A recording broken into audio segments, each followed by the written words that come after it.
ceritakan kepada orang-orang kafir berkenaan dengan kiamat, mereka memperolokkan Nabi. Mereka kata apa? Yas'alu ayyana yaumul qiyamah. Mereka tanya, bukan nak tahu tapi mengejek, bila kiamat? Ketika tu Nabi SAW diperintahkan oleh Allah untuk jawab pada mereka. فَإِذَا بَرِقَ الْبَصَرُ, dan apabila pemandangan mereka, yakni mata mereka terbeliak, bahasa mudah kita terbeliak, yakni ketakutan, gerun Allah. Takkan ini keadaan dia, takkan ini kejadian dia. Dan Allah sambung, wa khasafal qamar, dan apabila bulan itu dihilangkan oleh Allah cahaya dia. Kita tahu bulan keluarkan cahaya tak? Bulan dia tak keluarkan cahaya, dia pantul cahaya matahari. Dan kita qamariyah, kita bulan-bulan Islam, bulan-bulan qamariyah. Kita tengok anak bulan, dah masuk Ramadan ke belum? Tengok ada, nampak anak bulan, Ramadan masuk dah. Lepas tu anak bulan tu akan makin membesar. Dah bulan tu jadi bulat penuh. Apa makna dia? Dah sampai tengah bulan dia. Itu yaumul bid, ayyamul bid. Maksudnya waktu puasa 3 hari yang Nabi duk puasa tu. Kemudian hujung dia makin hilang bulan sabit. Bulan sabit tiba-tiba hilang. Hujung bulan hilang bulan tu. Tiba-tiba kita nak tengok dah raya ke belum ni. Jadi ahli falak akan mula tengok balik dengan teropong, dan mereka akan buat kajian balik tengok. Dah nampak dah anak bulan. Jadi esok raya. Jadi kita kalender qamariyah bergantung kepada kitar peredaran bulan. Allah firman dalam surah Al-Qiyamah ayat yang ke-7, nanti bila kiamat berlaku, kalender ni tak boleh lagi. Sebab apa kalender ni tak boleh lagi dah? Sebab masa tu bulan takkan lagi bercahaya. Kenapa bulan tak bercahaya? Sebab matahari dah padam. Matahari mengeluarkan cahaya dan bulan pantulkan cahaya. Bila matahari padam, bulan tak boleh pantul cahaya dah. Maka Allah firman, hari tu bulan takkan lagi keluarkan cahaya. Bulan akan dihilangkan cahaya. Ketika tu Allah sambung, wa jumi'ash syamsu wal qamar. Ketika tu matahari dan bulan akan kami satukan, himpun. Macam mana?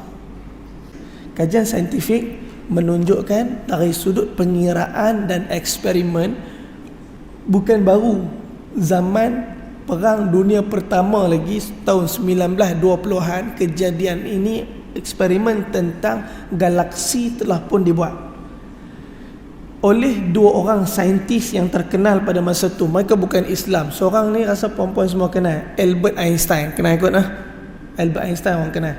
Yang kedua ni orang tak apa kenal, nama dia Sir Edward Eddington. Kenal tak? Biasa mengaji bidang sains dia kenal lah. Edward Eddington buat kajian secara eksperimen berkenaan dengan peredaran keadaan kedudukan bintang. Eksperimen, dia buat pencerapan di Afrika. Manakala Albert Einstein pula buat pengiraan, calculation, theoretical. Dekat mana? Dekat Jerman. Maka Albert Einstein dapat menemukan satu teori bahawa galaksi kita ni sedang berkembang dengan kelajuan yang sangat dahsyat, melebihi kelajuan cahaya. Cahaya berapa laju bergerak? Laju cahaya 300,000 kilometer sesaat. Dalam masa 1 saat, cahaya bergerak 300,000 kilometer. Itu laju cahaya sesaat. Einstein kata galaksi kita ni duk berkembang. Laju dia lagi laju pada cahaya. Tak boleh bayangkan laju mana. Dan Edward Eddington buat kajian eksperimen dia dan mendapati apa yang Einstein buat tadi, kira tadi tu betul. Dalam teori sains juga, Hooke's law mengatakan setiap pengembangan elastik ni macam getah. Bila kita tarik cekang, lepas apa jadi? Dia akan kecut balik, dia akan pantul balik. Itulah kajian yang dia buat dalam elastic properties, dalam sifat kekenyalan. Bila benda berkembang sampai satu saat dia akan patah balik. Benda ni Allah sebut dalam Quran, bahawa sampai satu ketika Allah Subhanahu Wa Taala akan gulungkan balik dunia ni seperti segulungan kertas. Masa tu izas samaa'u fatarat wa idzal kawakibu tatharat. Allah Taala akan belah langit. Masa tu apa Allah akan buat?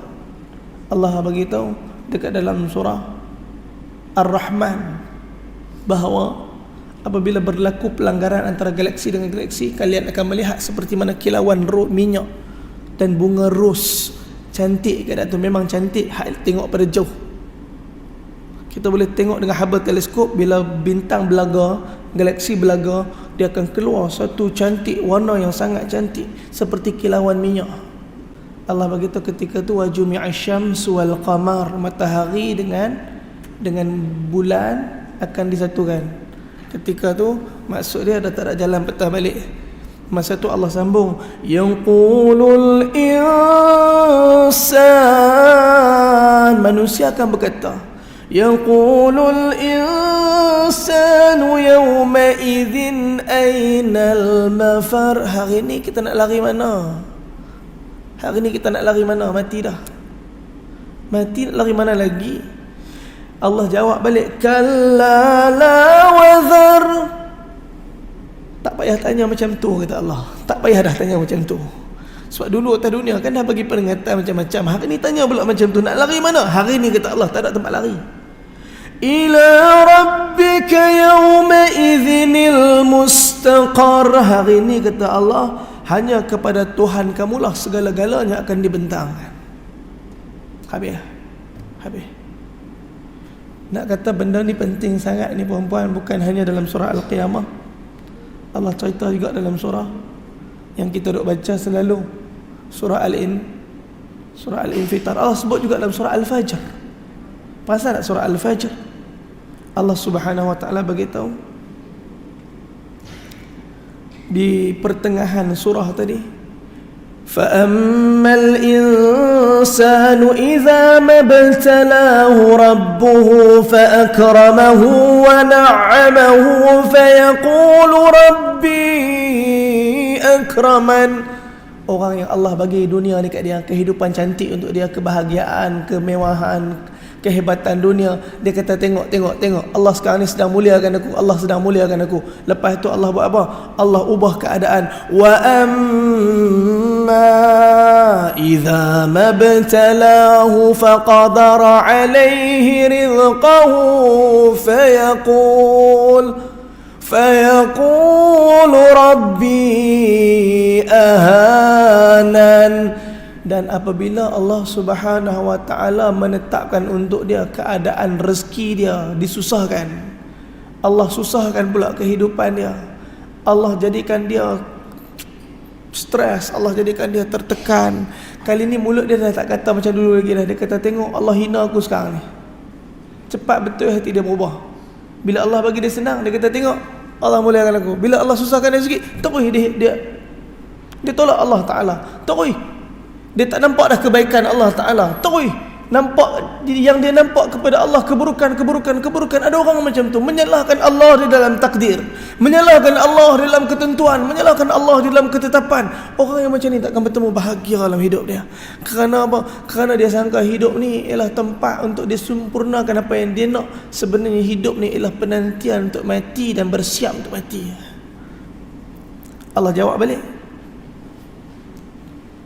kalla bal la tukrimuna al-yatim wa la tahadduna ala ta'amil miskin wa ta'kuluna at-turatha aklan lamma. Allah beritahu kamu makan harta-harta anak yatim, kamu tak jaga mereka sungguh-sungguh, kamu buat tak peduli dengan orang miskin, Kamu sibuk dengan kehidupan sendiri, kamu sibuk dengan keadaan kamu, kamu tak peduli dengan orang keliling kamu, seolah-olah kehidupan kamu hanya untuk kamu, bukannya untuk menghadirkan kebaikan Allah kepada semua orang, yang mana kebaikan yang Allah bagi pada kamu. Dan Allah bagi itu satu benda yang lebih menakutkan. Wa tuhibbunal mal, kamu betul-betul cintakan harta. Bukan tu ya, Allah kata apa? Allah sambung, wa tuhibbunal mal hubban jamma, kamu cintakan harta dengan cinta yang berlebih-lebihan. Takut nak bagi, takut nak keluarkan, takut ini, takut itu, kalau bagi takut kurang duit dalam akaun. Allah Subhanahu wa taala bagi satu warning, amaran.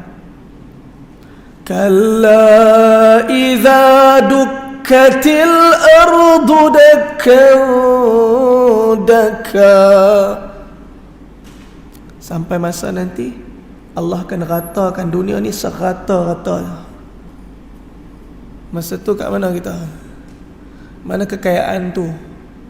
Mana kemegahan pangkat tu? Mana kedudukan yang kita rasa bagus sangat tu? Allah Subhanahu wa taala bagi tahu hari tu Allah akan ratakan dunia ni serata-ratanya. Wa jaa rabbuka wal malaku saffan saffa. Masa tu kita dah mati ya. Masa tu terkejut kita. Bayangkan ketika tu Allah akan hadir dan para malaikat akan beratur bersaf-saf. Kita akan nampak para malaikat bersaf-saf yang disembunyikan daripada pandangan mata kita kat dunia ni, yang kita buat tak tahu, yang kita buat tak nampak. Di akhirat nanti Allah Ta'ala akan bariskan para malaikat. Waji'a yawma idzin bijahannam, Allah akan nampakkan neraka depan kita.